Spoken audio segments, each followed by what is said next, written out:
Jewish Education in Media is pleased to present L'Chaim, a program that highlights the people, issues, and events of importance to the Jewish community. Now here is your host, Rabbi Mark Golub. I'm Mark Golub, and from time to time we have the opportunity to present to you unusual, outstanding figures who've made contributions both to the Jewish community and on the world scene. And many of them have been an absolute joy for me to meet, talk to, learn from. And I think there's nothing more that I enjoy than bringing to you someone of real substance. I have an opportunity today, and I'm sitting in this gentleman's living room. I have a chance today to talk to one of our generation's amazing academic lights.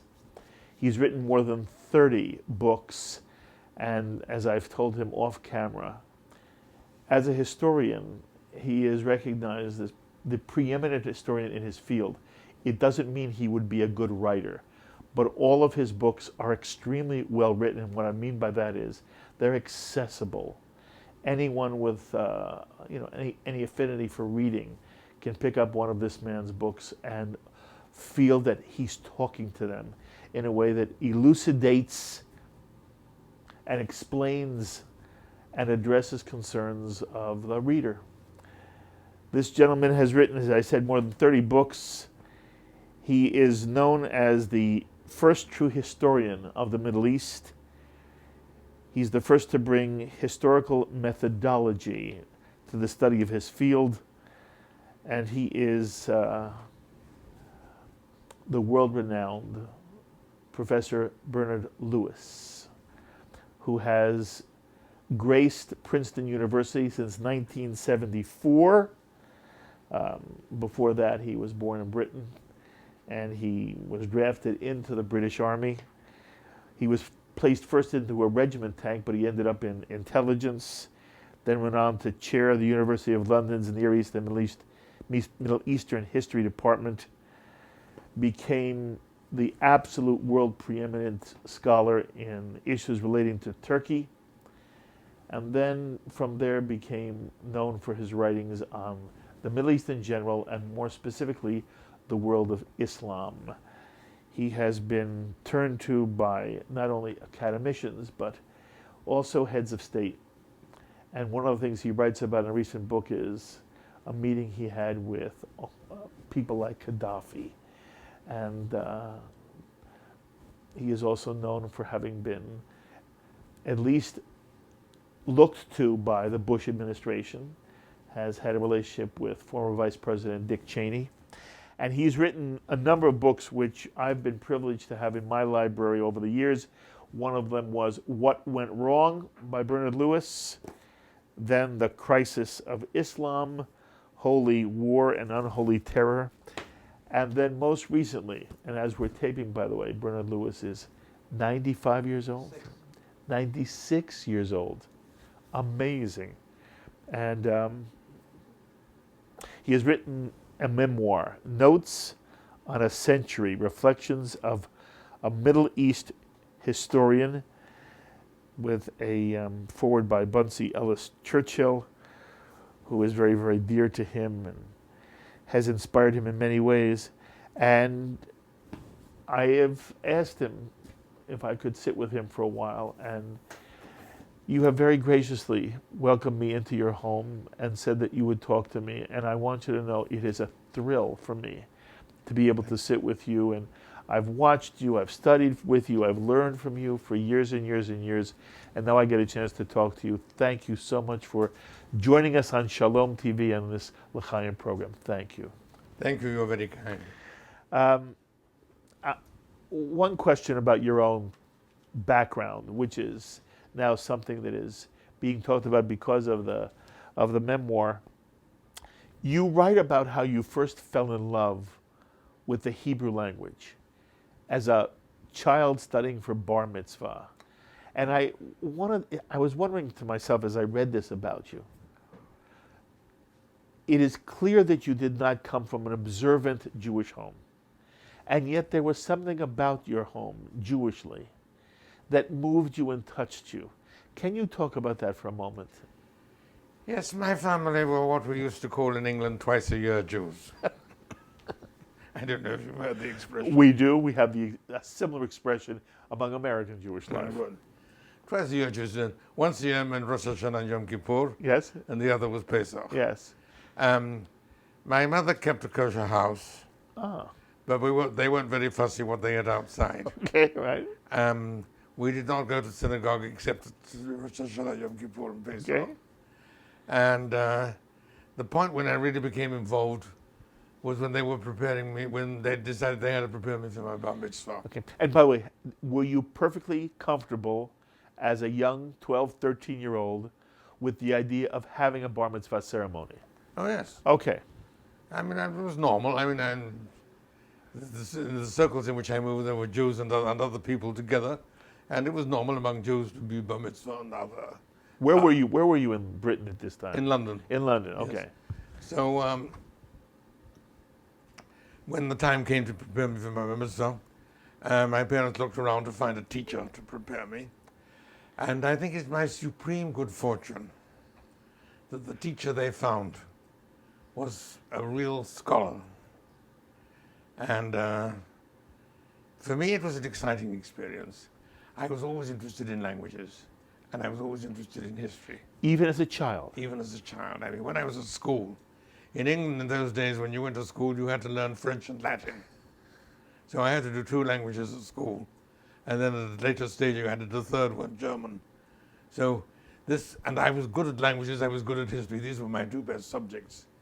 So my bar mitzvah instruction provided me with a new language and a new history, which I found extremely interesting and exciting. And I liked it. And as I say, by a fortunate chance, the Hebrew teacher that they found to prepare me for my bar mitzvah was a scholar who could respond to my childish That's lovely. You write, I understand that basically, even after your bar mitzvah ceremony, you continued studying with this teacher. That is correct. My parents were utterly astonished, as you can imagine. But I said, could I continue to study with this teacher after my bar mitzvah? They were surprised, but they didn't object, and they agreed readily. And the teacher agreed more than readily, enthusiastically. Okay. This is the 1920s, is Yes. it not? So, Okay, so there is no yet state of Israel. There No. is the infant Jewish yeshuv in Palestine. Right. Are you aware, is your family Zionist in any sense at this point? at that point, well, to some extent, but not it wasn't a major concern. So Hebrew, although Hebrew was really revived by Eliezer ben Yehuda and the whole movement to state. Didn't know anything about that. Nothing. Okay. No, my family didn't, but I did. You did. I got it from my Hebrew teacher. Okay. What I want to know is whether Hebrew opened up Jewish culture for you, Jewish life in a broader sense. It did. Hebrew introduced me to a new world. And as I said, it was my supreme good fortune that my Hebrew teacher was a person who could understand this, who could appreciate it, and who could respond to my childish enthusiasm. And this eventually determined my choice of profession. Really? Yes. I did Hebrew with him. And then, as you know, if you do Hebrew and study Jewish literature, you get onto Aramaic. So that brought me to my second Semitic language. And that led to other things. So when the time came to go to university, I decided that was the direction in which I wanted to go. I don't want to embarrass you by this question, but I hope you'll take it seriously. Look, there are people you have met in your life, and you realize you're with an unusual person, with an unusual mind, an unusual talent. Maybe it's music. Everybody is unique in the world. Okay. So at some point, do you become aware that you have been blessed with an unusual intellect? And does it place a responsibility? Do you feel any sense of responsibility as somebody, let's say in his teens or in his 20s, to do something with this God-given gift of intellect? When I must confess I hadn't thought of it in those terms. But since you put it that way, I must agree. Okay, okay. And this drove you into academic life and history and being, okay. Yeah. I want to read one line that you wrote in Notes on a Century, and I want just for you to comment on this. History becomes not only your profession, it is your passion, correct? Correct. Okay. You write this in Notes on a Century. We live in a time when great energies are being devoted to the falsification of history, to flatter, to deceive, or to serve some sectional purpose. No good can come of such distortions, even when they are inspired by unselfish motives. History is the collective memory, and if we think of the social body in terms of the human body, no history means amnesia. Distorted history means neurosis. Those who are unwilling to confront the past will be unable to understand the present and unfit to face the future. I want to read that again. Those who are unwilling to confront the past will be unable to understand the present and unfit to face the future. A great responsibility, therefore, falls on historians whose moral and professional duty it is to seek out the truth concerning the past and to present and explain it as they see it. When you say that the falsification of history is an epidemic of our time, what are you really referring to? Well, many things, but it comes in several different forms. You have what, in many parts of the world, they tend to rewrite history to serve their own purposes, sectional, regional, national, religious, sectarian, whatever it may be. That I think is evil and dangerous. You also have the more directly ideological ones. I mean, even now, for example, even here in the United States, there is a tendency to use history in order to present a certain political and ideological point of view and to slant the history accordingly. And that I regard as dangerous too, destructive. Is it fair for me to assume that this would apply to your analysis of historians who now try to write the history of the Middle East? Well, not to all of them, but certainly to many of them. They use history to serve a purpose. You are a very courageous historian. What I mean by that is, it does not seem to me that you permit politically correct to color what you write. You do your best to report historically accurate presentations, and if it offends, it offends. Am I correct? I'm not sure what you mean by courageous. I mean, it's my good fortune that I have lived all my life either in England or in America. That is to say, in countries where I could express my opinions freely without being in danger in any sense. Yes. So the courage was not required to express my opinions. It could, I suppose, at some points endanger one's career, but even that was limited. So I don't think courageous really applies. Yes, there were times when it might have been difficult or embarrassing or awkward to express one's opinions, but I prefer to do so. I want you to look for a moment with me at the historicity of early Palestine as it morphs into the State of Israel. You write in The Crisis of Islam, you try to explain to the reader that Western culture has one meaning for the word history. And if I understood you correctly, the world of Islam sees history from a different perspective. Okay. And that you also say that there is an abysmal, that's your word, an abysmal lack of historical understanding, is what you say in Crisis of Islam, from a Western perspective, that we tend to have an abysmal understanding of history, while you seem to be arguing that the Islamic world is predicated on its understanding of its own history and its view of where this history is supposed to move the world of Islam? For most of us, history means the records of the past of the group to which we belong, or the group with which we identify. And this may be done in very different ways. Now, for Muslims, their identity is defined primarily by their religion. The idea of country or nation were alien to that world. I mean, obviously, people did have a place and an ethnicity, but these were not the primary identities. The primary identity was by religion. And history, for Muslims, meant the history of the true faith.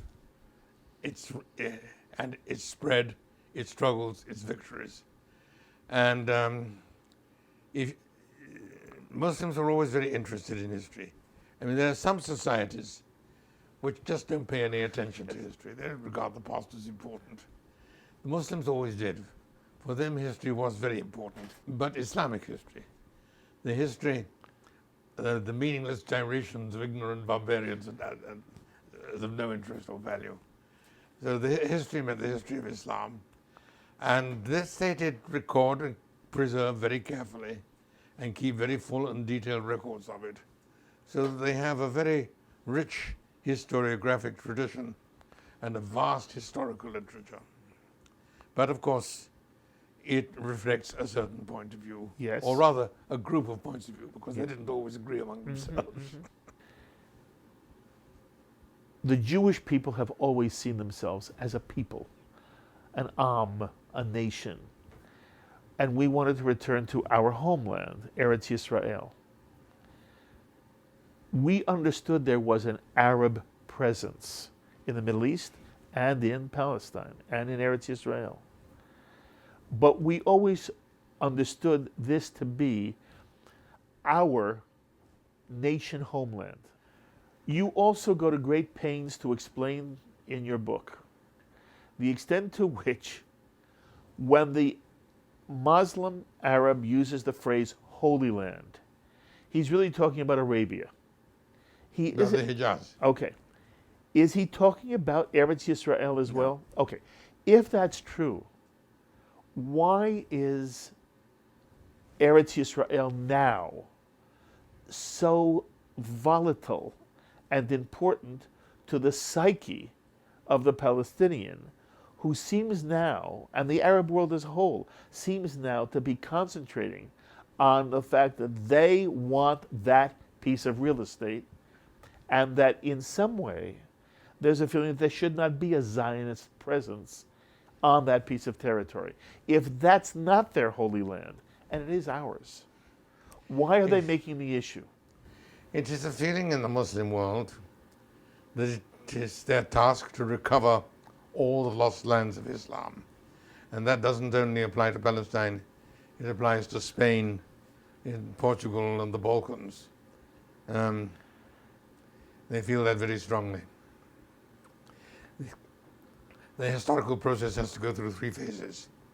The first phase, according to their teaching, is to to end non-Muslim domination in the lands of Islam. The second is to recover the lost lands of Islam, which means primarily Spain. And the third is to bring Islam to the rest of the world. Are you saying to me that the reason why Palestine is important to the Palestinian, Eretz Yisrael is important to the Palestinian, is only because at one time it was under Muslim rule? It was part of the lands of Islam, Okay. yes. You point out that Mecca and Medina are their two most important cities. Right. How important to them in historical terms is Jerusalem? Well, there's a lot of argument about that in the Muslim world. Originally, it was of no importance at all.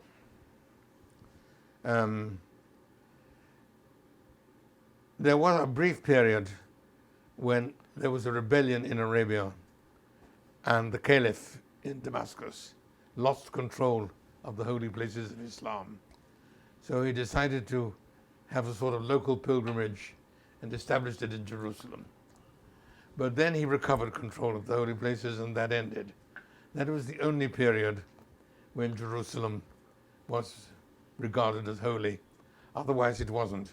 What is particularly, I think, revealing is when the Crusaders came and seized Jerusalem and controlled it for a long period, established a Crusader state in Jerusalem, the Muslim world was just indifferent.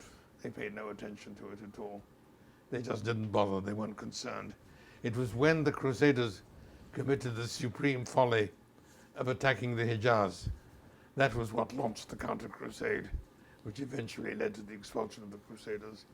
And most dramatic of all is when the Emperor Frederick II went on a visit to the Middle East and tried to establish friendly relations with the Middle Eastern rulers. And the ruler of Egypt at the time said, well, Jerusalem is so important to you, it means nothing to us. I'm willing to give it to you. Which he did for a while. But the Crusaders handled it very stupidly. Not content with having Jerusalem, they decided that it must be an exclusively Christian city and that they must expel all the Muslims and the Jews. And that, of course, ended it. You do make it clear that from a Muslim perspective, no one who is non-Muslim, the infidel, is not to be on Arabian soil. Is that correct? Most of Arabia, yes. I'm not talking about Eretz Yisrael. I'm talking about Arabia, yes. And this is their the Holy Land of Arabia. Okay, this is their perspective. Yeah. No, that doesn't include Yemen. Okay. Or Hadramaut, no. At the moment, though, it does include Saudi Arabia, for example. It does include Saudi Arabia. And they believe no non-Muslim should be living there? Right. Okay. Is it surprising then to hear Palestinians say at times, no Jew should be living on the West Bank? Bernard, what are we to make of the fact that the State of Israel is doing its very best to try to make accommodations to the fact that there are two people living on the same land? And at the moment, the accommodation is expressed in the notion of a two-state solution. Yeah. And there are those in the Jewish community who believe that, and very often your writing is cited, that you're dealing with a different mentality, a different history, and a different goal for the future.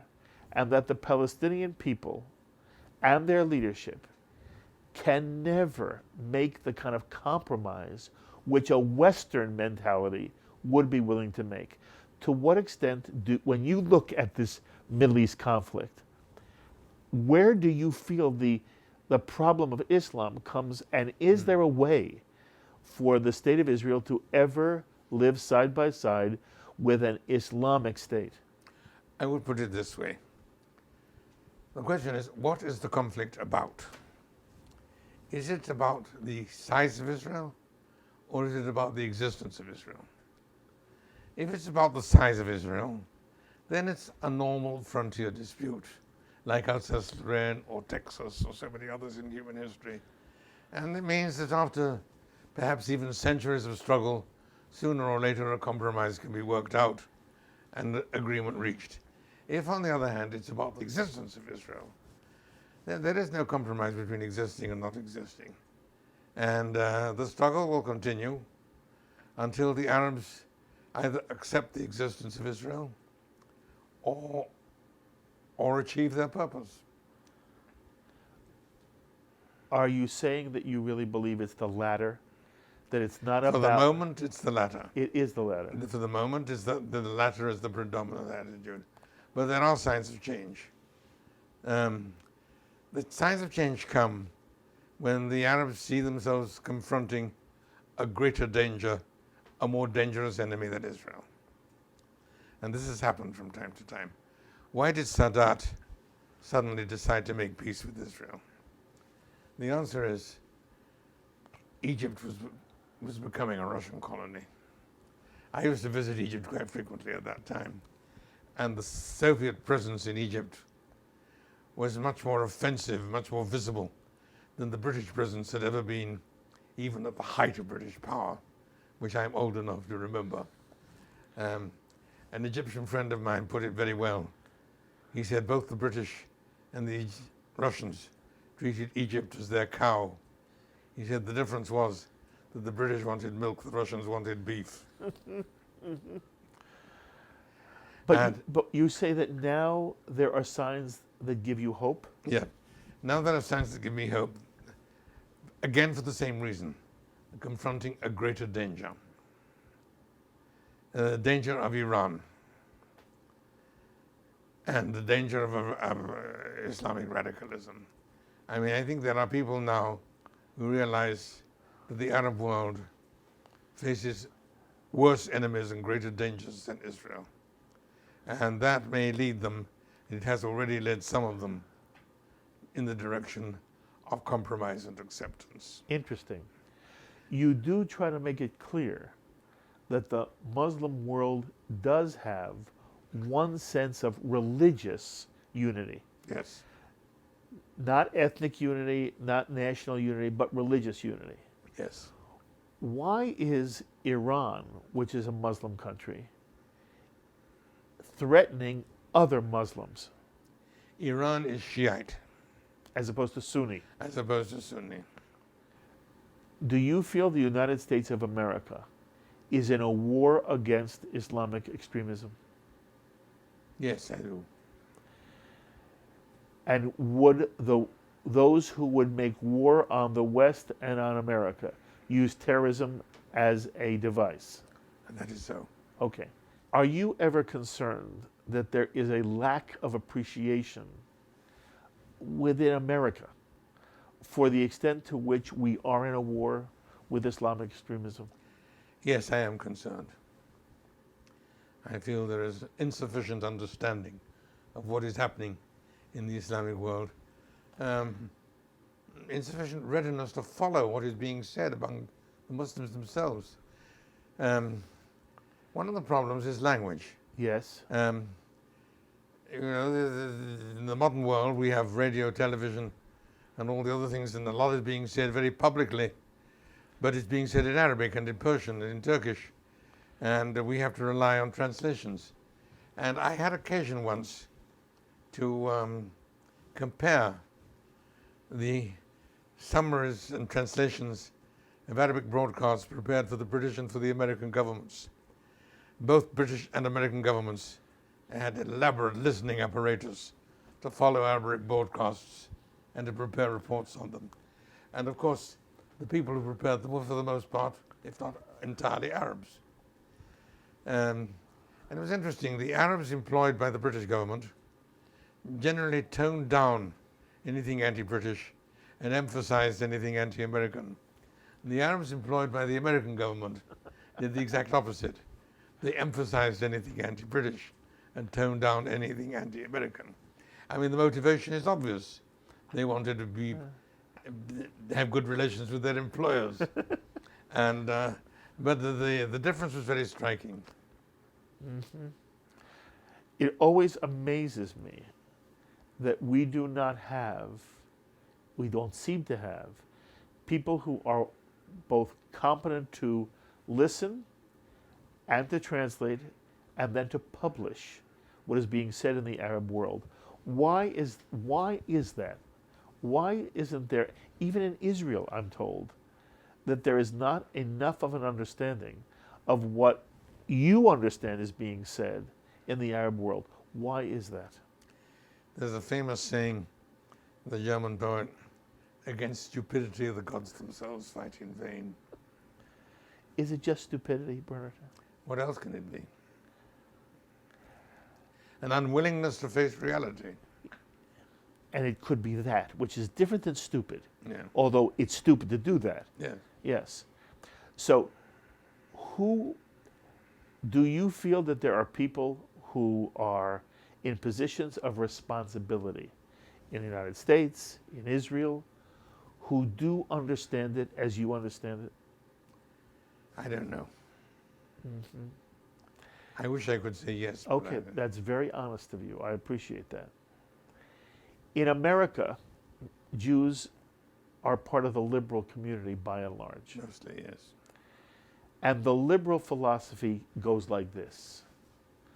All people basically have the same human instincts. They want their families to be happy and safe. They want their children to grow again in health and be happy and have a good, wonderful future. and that the criticism of the West from within the liberal community, Jewish and non-Jewish, is that the West has been an imperialist colonial empire that has imposed itself on aspects of the Arab world, and that it is insensitive to the basic human needs that are as real for an Islamic family as it is for an American Christian or Jewish family. To what extent is that correct? This was true of the British and the French and the Germans and other European powers in the past, rather than the present time. It was not true of the United States. I mean, people talk about American imperialism. Well, I suppose one might use that term to describe some of the processes by which the original 13 states developed into the present 50.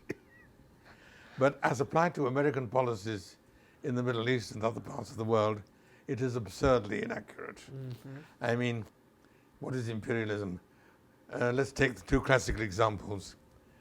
When the British went to India in the 18th century, or when the Romans came to Britain 2,000 years ago, an exit strategy was not uppermost in their minds. Of course.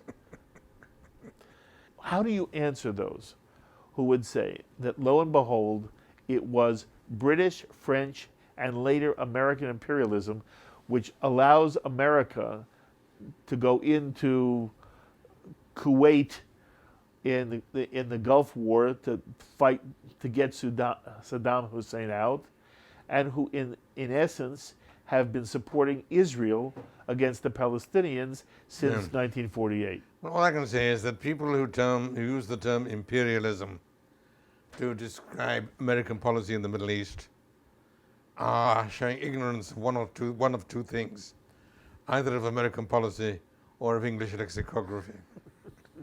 And what is more the truth? English lexicography. But you supported the United States entry into Kuwait in the Gulf War of 1991. I did, yes. Why did you feel that was appropriate? Because Saddam Hussein had committed a wanton act of aggression, judged by any standard, and for that he had to be stopped and punished. I think the great mistake was in stopping at the point when they went there and then withdrew.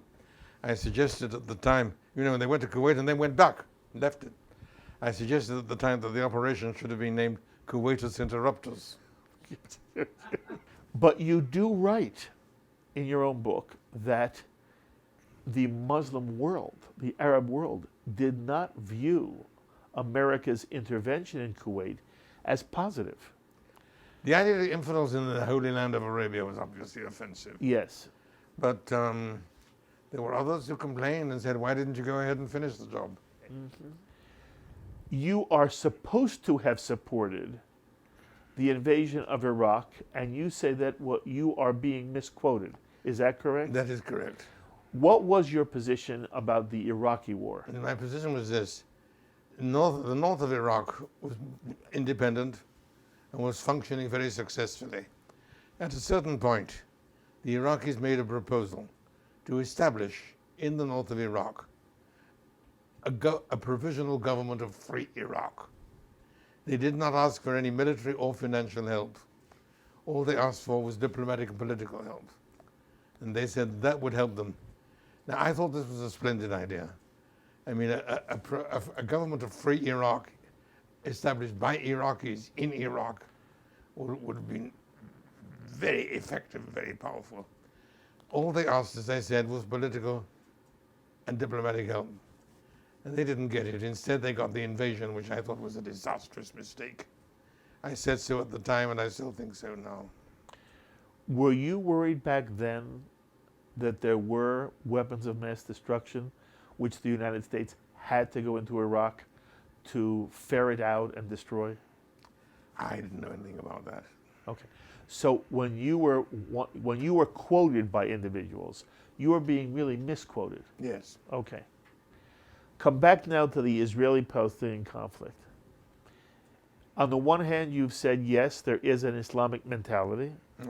On the other hand, there may be greater pressures put on the Palestinian Arab community that would make them more willing now to compromise? Right.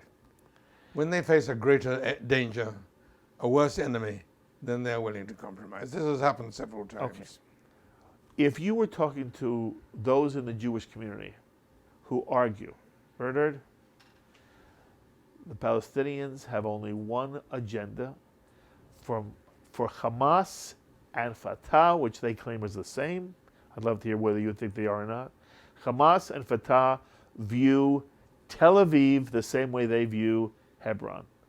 That there's no difference between the West Bank and Israel proper. And that they ultimately are using the West Bank as, in stages, the dismantling of the State of Israel. Yeah. If you were talking to a Jew with that perspective, would you say, I know you're right, or would you say you're making a fundamental error in some way? I don't know, that's making a fundamental error. I mean, there are considerable numbers of people who feel exactly that way. And they don't only feel that way about Israel, they feel exactly the same way about Spain and about the Balkans. And these are also former Islamic lands, which it is the duty of Muslims to recover. And we're not going to change that very easily. But I would not say that that is the dominant view, certainly not in political circles. Within the Muslim world or the Palestinian community? Within the Muslim world. If you had the ear of whoever is the Prime Minister of Israel, what would you have them do about making peace with the Palestinians? Is there something you feel isn't being done that you wish would be done? No, I think they're doing very well. Mm-hmm. Some people are suggesting Israel should just get up and leave the West Bank. Do you think that would be smart? No, Israel has to protect itself. I think it would be, it might be wise to make some territorial adjustments, yes. But I think Israel has to take care of its own security, but express willingness to evacuate territory if there is real peace. Mm-hmm. And what would you do with the settlements? That would be one of the things they have to negotiate. Okay.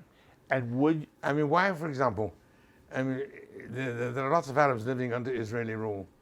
Why should it be assumed that no Jews can live under Arab rule? Would it be a mistake then for Israel to agree to a peace that means no Jew lives on the West Bank? Would that be a mistake? Or not necessarily? It might well be a mistake, but not necessarily. It depends on the situation at the time, the terms of negotiation, and the party with whom one is negotiating.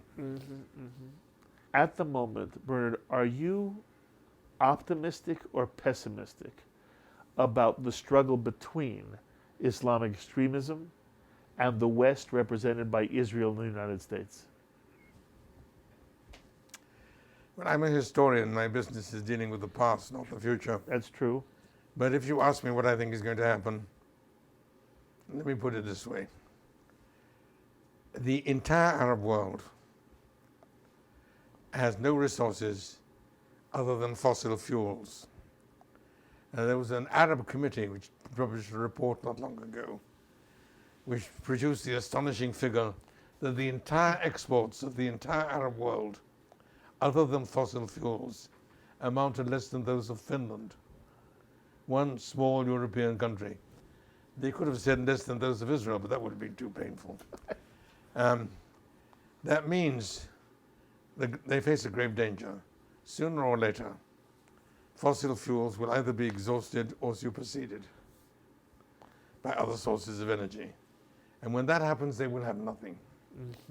They will just sink into insignificance. And I can imagine a future situation in the, shall we say, in the second half of the 21st century, when the Middle East ceases to matter. It's already diminishing its importance. Europe can no longer play a role. The Russians would like to, but are unable to play a role. The Americans have clearly lost interest in the Middle East. And the center of power is now shifting eastwards. The superpowers of the 21st century will be China and India. And world supremacy will be contested between them. At some point, you also fell in love with Israel, personally. Yeah. And I know for years and years you spoke twice a year at Tel Aviv University, an apartment in Israel. Do you remember how your love affair with Israel began? Yes. I first visited Israel when I was still a graduate student. I went on my very first visit to the Middle East. And I went first to Egypt, then to Palestine as it was then to Syria, Lebanon, Turkey. And I was very attracted by what I found. I went again during the war as part of His Majesty's service. And then after the war, I established a habit of going every year. You did not grow up an observant Jew. You did not grow up in an observant household. You were turned down. Semi-observant. Semi-observant. You were turned down by the study of Hebrew and Hebrew culture. I always wonder, when I talk to someone like you, you are a man of the world. By that I mean you travel the world, you study the world, you're meeting everybody. Well, not everybody. You meet everybody. Is it possible at the same time to retain the particularism of the Jewish mentality? In other words, if somebody said to you, Bernard Lewis, as you identify yourself, historian, man, father, where does Jew come in for you? It's an interesting question, and at different stages in my life, I would have had to give different answers. Very honest. I remember vividly when I signed up for military service at the beginning of the war, I had to fill in a form, and one line said race. And that was the first, indeed the only time I ever saw the word race in a British official document. And I wasn't sure what they meant. Now, the only people who were talking about race at that time were the Nazis, and I knew what they meant. So I said to the sergeant who was in charge, I said, am I supposed to put Jewish? And he looked at me with a mixture of pity and contempt and said, no, he said, that's your religion. We have another line for that. We don't ask the same question twice. So I said, well, what am I supposed to put? So he said to me, don't you know what your race is? So I said, well, I probably do, but I'm not sure what you mean by race. So then he explained, he asked me various questions about me, my family, where I was born, and so on. Oh, he said, well, obviously your race is English. So I went to war with documents which said that I was British by nationality, Jewish by religion, and English by race. Later they explained to me that as far as the British Army was concerned, there are only 4 races. English, Scottish, Welsh, and Irish. He had to be one of those 4. Mm-hmm. That's how you answered when you were a young man about to enter the British service. Yes. How do you answer it now? Oh, it's an essential part of my identity. Mm-hmm. I regard it as a privilege. Mm-hmm. This is a privilege for me. I want to wrap it up. I want to come back to your book. The 2 things about it. One is, for me personally, who finds writing to be, I find writing to be very hard. But you have, and I don't remember if it's in this book or this book, you have almost like an ode to the typewriter. You have a wonderful, did you write this? Yeah. It's called The Typewriter at the beginning of the book. Sometimes the machine stares back at me, somber, silent, a hint of menace. Sometimes it works with me, anxious, eager for reassurance. Sometimes it sits in judgment, hearing, condemning, pondering sentence. Bernard, how hard is it for you to write? There's no single simple answer to that. Sometimes it's very easy, sometimes it's very difficult. It depends when and where and how, what my situation is, what the circumstances are, and what I'm writing about. Do you always love to write? Not always, but mostly, Not always. yes. Okay. But mostly, yes. But wait, I'll say this again. You write so well, it's hard to believe it's a chore for you. But I have never spoken to any writer who doesn't tell me how hard. I had one writer said to me, the typewriter drinks blood. Yes? I was fortunate that I went to school in England where I was taught from early childhood by rigorous English schoolmasters who didn't worry at all about my self-esteem. You do know, and you've written about it, American education is very different now. I know. And I think you make a very important point for us when you talk about how there's so little sense of history and how important history is in setting the context for what we're doing Right. and what we're trying to create. And that's why what you've done is a real gift to us. So you write in sum at the very end of this book, I told you the parts of this book made me cry. And really, this is very touching. So that you write, I am 95 years old now. When I was young, at 80, I didn't know how true it would be when I murmured to Bunsey Robert Browning's lines. Grow old along with me, the best is yet to be, the last of life for which the first was made. Yeah. That's beautiful. You're a beautiful man, Bernard. You're a beautiful man. And then you said, Bunsey has improved and lengthened my life till 120, no, till 100 like 20.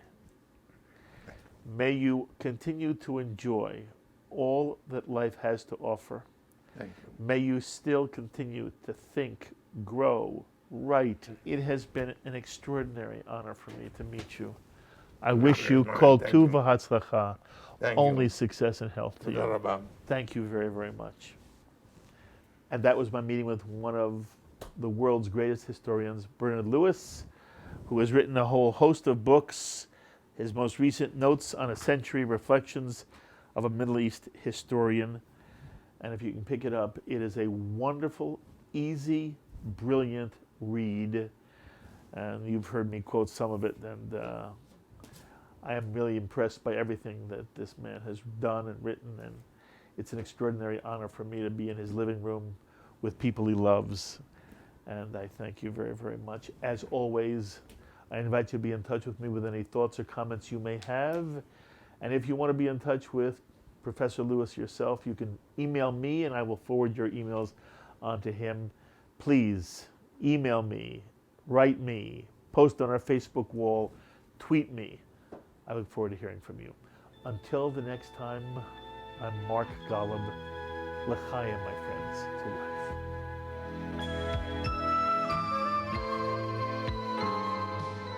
We would be pleased to send a complimentary DVD of this program to anyone who wishes to support Shalom TV with a tax-deductible gift of $36, double chai or more, to the nonprofit organization Jewish Education in Media.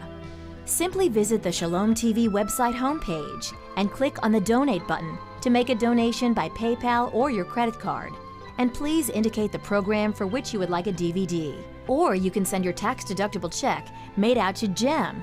To GEM, Post Office Box 180, Riverdale Station, Bronx, New York, 10471. And again, please remember to indicate which program you would like to receive on DVD with our compliments. And we thank you for your kind support. L'chaim is a presentation of Jewish Education in Media.